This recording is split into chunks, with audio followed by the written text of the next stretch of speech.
अस्सलाम वालेकुम। याद रखें, आप हमदर्दी हमेशा नुकसान ही पहुंचाती है, जैसे मुझे हमेशा पहुंचाया। पर मैं लिहाज करता हूँ, कोई बात नहीं, अपने भाई बहन है, नुकसान नहीं इनका होना चाहिए। क्योंकि मैंने अपनी ज़िंदगी का 8 साल किस तरह से गुजारे ये मुझे पता है। मैं यहाँ पे रोना धोना नहीं आया, सिर्फ तजर्बे के तहत एक बात बताने आया हूँ कि किस तरह से इंसान होता है। पर यहाँ पे जिसकी हमदर्दी कर लो वही हाथ काट देता है, जिसके बारे में अच्छा सोच लो वो हमारे बारे में बुरा सोचने लग पड़ता है।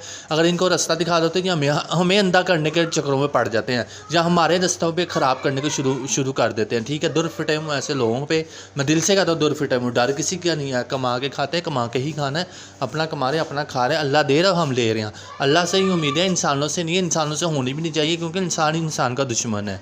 पर बहुत बुरा लगता है मुझे, इतने घटिया नेचर के लोग होते हैं। तुम तो अनपढ़ों से भी जाहल बदतर हो, पढ़े लिखे हो अनपढ़ों से भी बदतर हो। ठीक है, तो होश के नाखून लें और खुद भी ख्याल रखें, दूसरों का भी ख्याल रखें।